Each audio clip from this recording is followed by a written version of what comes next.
Friends, मैं हूं महेश महतो और आप देख रहे हैं हमारा यूट्यूब चैनल भूगोल फॉर यू। आज के इस वीडियो सत्र में हम लोग झारखंड शैक्षिक अनुसंधान एवं प्रशिक्षण परिषद रांची द्वारा जारी किए गए भूगोल विषय के मॉडल प्रश्न पत्र सेट नंबर 5 का व्याख्यात्मक रूप से हल करेंगे।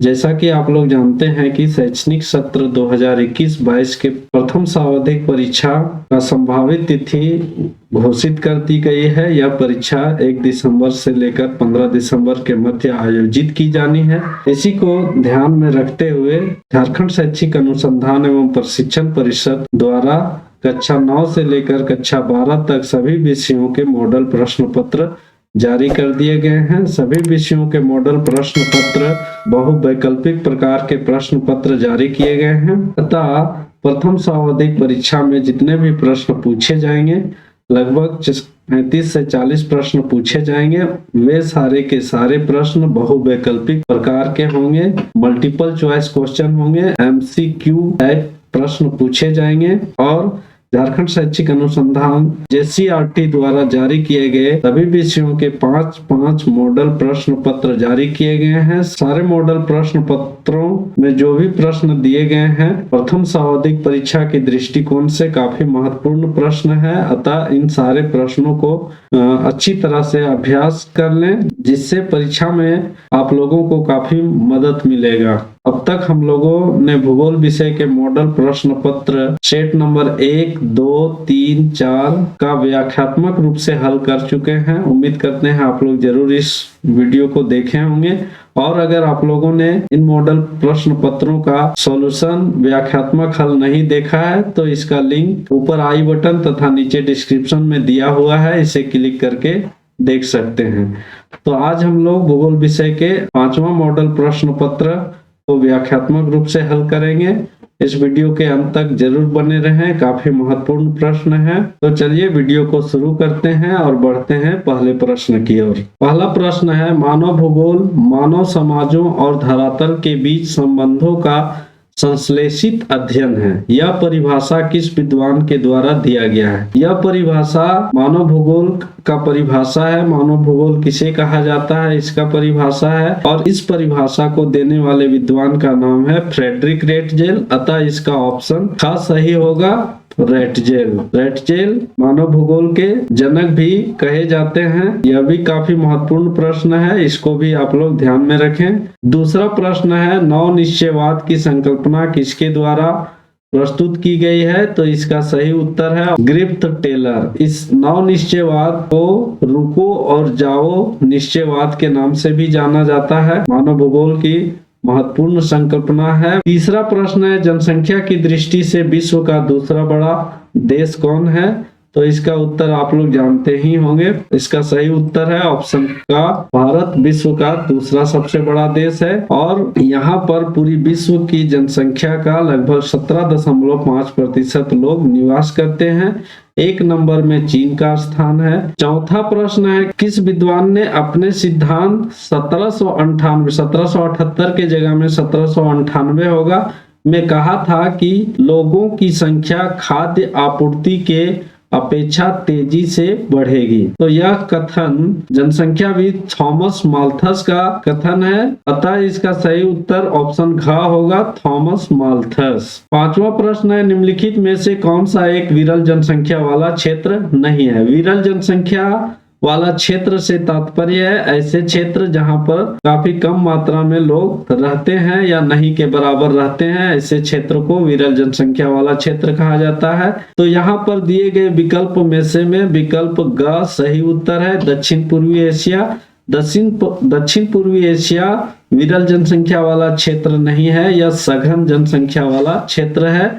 यहाँ पर विश्व के 5 से 6 बड़े जनसंख्या वाले देश स्थित हैं, जैसे भारत, चीन, बांग्लादेश, पाकिस्तान, इंडोनेशिया, ये सारे देश दक्षिण पूर्वी एशिया में स्थित है। बाकी जो ऑप्शन दिए गए हैं, ऑप्शन का अटाकामा एक मरुस्थल है। अटाकामा का मरुस्थल दक्षिण अमेरिका में स्थित है। इस क्षेत्र में विरल जनसंख्या पाई जाती है। भूमध्य रेखीय क्षेत्र में अत्यधिक वर्षा तापमान के कारण इन क्षेत्रों में ज्यादातर सघन वन पाए जाते हैं, यहाँ भी विरल जनसंख्या पाई जाती है। और ऑप्शन घ में जो ध्रुवीय प्रदेश है यहाँ पर सालों भर बर्फ जमे रहते हैं, अतः इन क्षेत्र में लोग निवास नहीं करते हैं। छठा प्रश्न है, निम्नलिखित में से कौन सा एक प्रतिकर्ष कारक नहीं है? प्रवास के प्रतिकर्ष कारक ऐसे कारकों को कहा जाता है जो लोगों को अपने पिछले निवास स्थान को छोड़ने के लिए मजबूर करता है। यहाँ पर इसका सही विकल्प है शैक्षणिक सुविधाएं। तो शैक्षणिक सुविधाएं जो है वह प्रतिकर्ष कारक नहीं है, अपकर्ष कारक है। शैक्षणिक सुविधाएं जिन क्षेत्रों में होते हैं लोग वहां खींचे आते हैं। बाकी जो दिया गया है जलवायु, बेरोजगारी, चिकित्सा, ये सभी प्रतिकर्ष कारक हैं। सातवां प्रश्न है, निम्नलिखित में से किस आयु वर्ग के लोग को कार्यशील जनसंख्या कहते हैं? तो पहले कार्यशील जनसंख्या किसे कहते हैं? तो कार्यशील जनसंख्या उस जनसंख्या समूह को कहा जाता है जो आर्थिक क्रियाओं में भाग लेते हैं। अतः इसका ऑप्शन खास सही है। 15 से 59 आयु वर्ग वाले लोगों को कार्यशील जनसंख्या कहा जाता है। आठवां प्रश्न है, भारत में साक्षरता दर निर्धारित हेतु कितने वर्ष से अधिक आयु वाले जनसंख्या को शामिल किया जाता है? तो भारतीय जनगणना आयोग के अनुसार साक्षर व्यक्ति को परिभाषित किया है और उसमें कहा गया है कि देश में उन व्यक्तियों को साक्षर व्यक्ति कहा जाएगा जिसकी उम्र 7 वर्ष से अधिक हो, जो किसी एक भाषा को लिख सकता हो, पढ़ सकता हो और पढ़कर समझ सकता हो, साथ ही साथ उसमें थोड़ा बहुत अंकगणितीय ज्ञान हो, तो ऐसे व्यक्ति को साक्षर कहा जाता है। तो इसके अनुसार इसका सही विकल्प है ऑप्शन का 7 वर्ष। 9वां प्रश्न है, निम्नलिखित में से किस देश का लिंग अनुपात विश्व में सर्वाधिक है? तो लिंग अनुपात पुरुष और महिलाओं के अनुपात को लिंगानुपात कहा जाता है और यह दिए गए विकल्प में ऑप्शन का इसका सही उत्तर है लेटाविया। लेटाविया का लिंगानुपात दिए गए विकल्प में सबसे अधिक है। 10वां प्रश्न है, मानव विकास की अवधारणा किस अर्थशास्त्री द्वारा प्रस्तुत किया गया था? तो इसका सही विकल्प है ऑप्शन घ डॉक्टर महबूब उल हक। 11वां प्रश्न है, 1990 ईस्वी से कौन सा संगठन मानव विकास प्रतिवेदन प्रकाशित कर रहा है? तो इसका सही उत्तर है ऑप्शन ग संयुक्त राष्ट्र विकास कार्यक्रम। इसे संक्षिप्त रूप में UNDP कहा जाता है, यूनाइटेड नेशन डेवलपमेंट प्रोग्राम। 1990 ईस्वी से प्रति वर्ष मानव विकास सूचकांक जारी करता है। मानव विकास सूचकांक में 2020 के अनुसार भारत का जो स्थान है वह 131वां स्थान है। 12वां प्रश्न है, विश्व में किस देश का सकल राष्ट्रीय प्रसन्नता को देश की प्रगति का आधिकारिक माप घोषित किया गया है? तो इसका सही विकल्प है ऑप्शन घ भूटान देश। 13वां प्रश्न है, मानव विकास प्रतिवेदन 2020 के अनुसार भारत का स्थान कौन सा है? तो इसका सही विकल्प है ऑप्शन ख 131वां। 14वां प्रश्न है, इनमें कौन प्राथमिक क्रिया के अंतर्गत आता है? तो प्राथमिक क्रिया के अंतर्गत यहाँ पर दिए गए विकल्प में ऑप्शन ख सही है खनन। खनन को प्राथमिक क्रिया के अंतर्गत शामिल किया जाता है।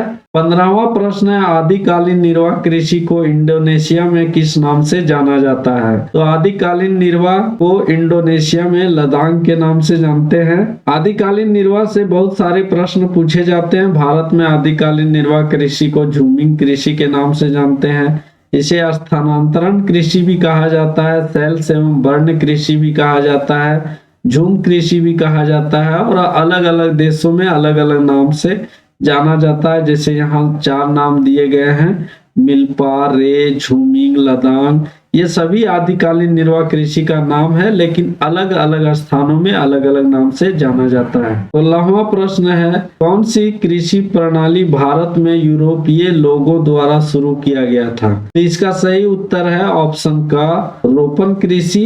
रोपण कृषि यूरोपीय लोगों के द्वारा शुरू किया गया था। रोपण कृषि के अंतर्गत भारत में चाय के बागान लगाए गए थे। रोपण कृषि के अंतर्गत चाय, कहवा, कॉफी, केला, अनानास, गन्ना आदि को शामिल किया जाता है।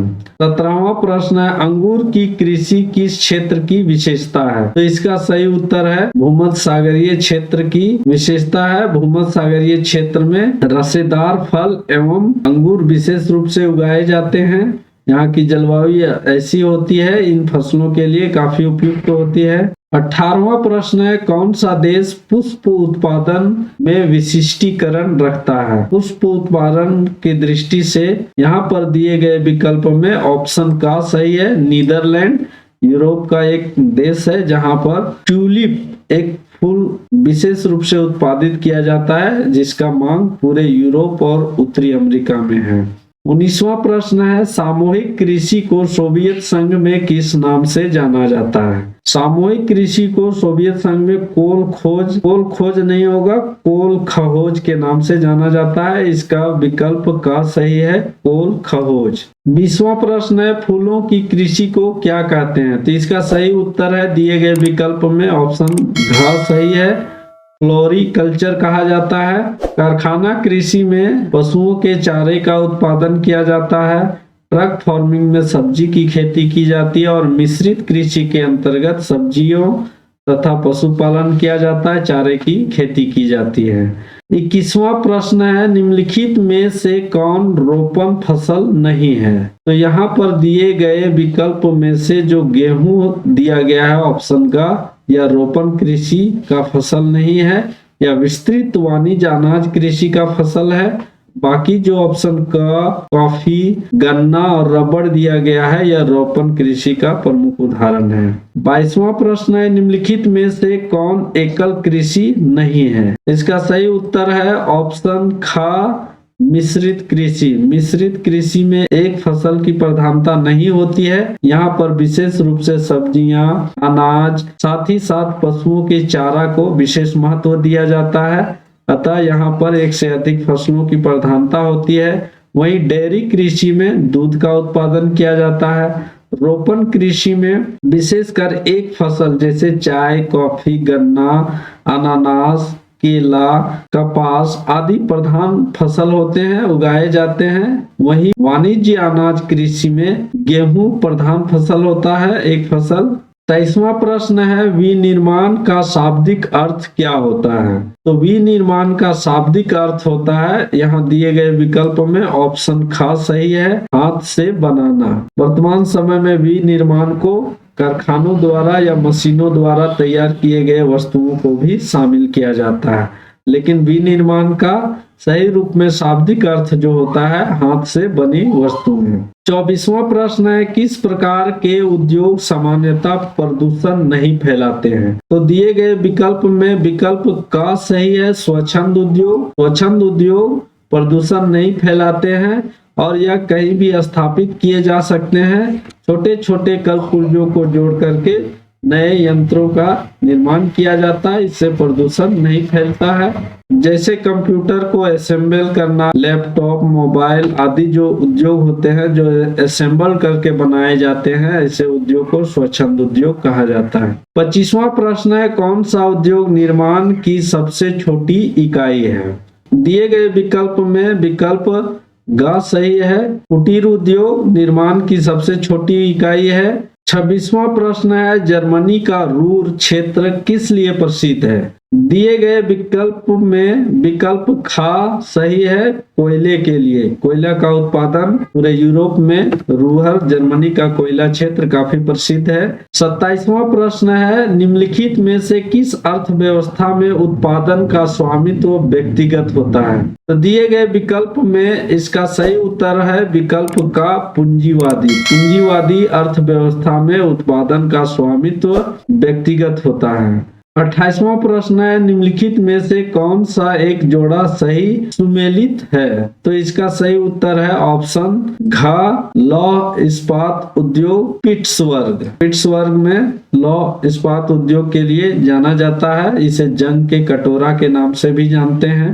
29वां प्रश्न है, निम्नलिखित में से कौन सा उद्योग अन्य उद्योगों के लिए कच्चे माल का उत्पादन करता है? तो यहाँ पर इस दिए गए विकल्प में विकल्प ग सही है, आधारभूत उद्योग। आधारभूत उद्योग अन्य उद्योगों के लिए कच्चा माल उत्पादन करते हैं, जैसे लोहा इस्पात उद्योग है वह आधारभूत उद्योग है, अन्य उद्योगों के लिए कच्चा माल उपलब्ध कराता है। 30वां प्रश्न है, किस उद्योग को आधारभूत उद्योग भी कहा जाता है? तो इसका सही उत्तर है विकल्प घ लोहा इस्पात उद्योग।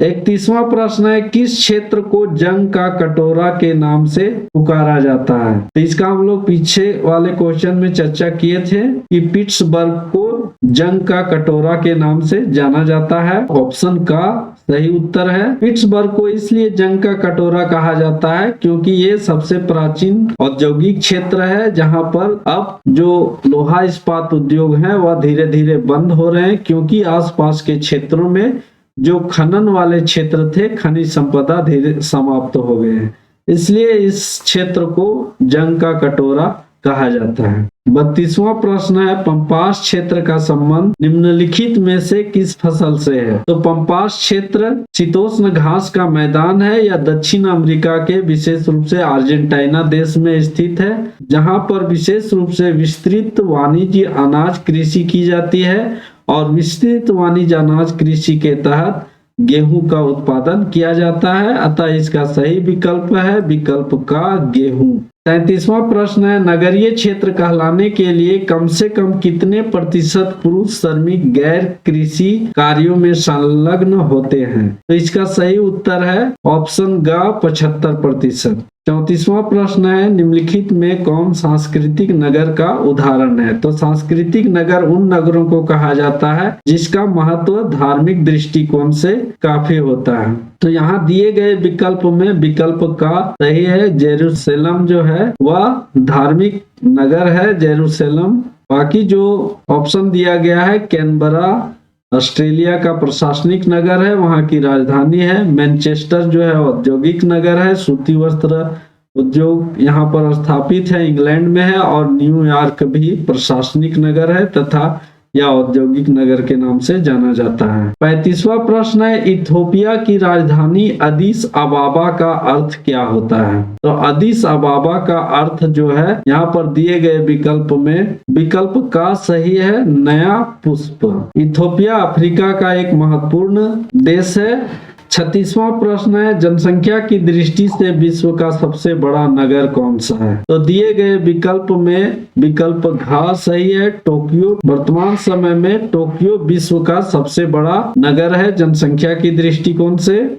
37वां प्रश्न है, यूनानी शब्द में मेगापोलिस का अर्थ क्या होता है? तो यूनानी शब्द जो मेगापोलिस है उसका हिंदी में कहा जाता है विशाल नगर। ऑप्शन का सही है विशाल नगर। 38वां प्रश्न है, शाहनगर शब्दावली का प्रयोग सर्वप्रथम किसने किया था? तो शाहनगर शब्द का सर्वप्रथम प्रयोग ऑप्शन ख पैट्रिक गैडीज ने किया था। 39वां प्रश्न है, निम्नलिखित में से कौन सी आर्थिक क्रिया ग्रामीण बस्तियों की मुख्य आर्थिक क्रिया है? तो इसका सही उत्तर है ऑप्शन का प्राथमिक क्रियाएं। और मॉडल सेट 5 का अंतिम प्रश्न 40वां प्रश्न है, मिलियन सिटी के लिए कितनी जनसंख्या होनी चाहिए? तो मिलियन सिटी के लिए जो जनसंख्या होनी चाहिए वह 10 लाख से अधिक होनी चाहिए, अतः इसका विकल्प ग सही है 10 लाख से अधिक। उम्मीद करते हैं दोस्तों भूगोल का यह मॉडल प्रश्न पत्र सेट नंबर 5 का व्याख्यात्मक हल या उत्तर आप लोगों को जरूर पसंद आया होगा। अगर पसंद आया है तो इसे लाइक करें, अपने दोस्तों के बीच ज्यादा से ज्यादा शेयर करें तथा हमारे चैनल भूगोल फॉर यू को सब्सक्राइब करके बेल नोटिफिकेशन को अवश्य हिट करें, जिससे आगे आने वाले नए वीडियो का नोटिफिकेशन आप लोगों को मिलता रहे। और अगर इस वीडियो से संबंधित किसी प्रकार का प्रश्न या सुझाव है तो कमेंट बॉक्स में अवश्य कमेंट करें। और भूगोल से संबंधित अन्य विषय बिंदुओं को अगर जानना हो तो हमारे ब्लॉग www.bhugol.net में विजिट कर सकते हैं। आप लोगों का बहुत बहुत धन्यवाद। मिलते हैं अगले नए वीडियो में, तब तक के लिए जय हिंद जय भारत।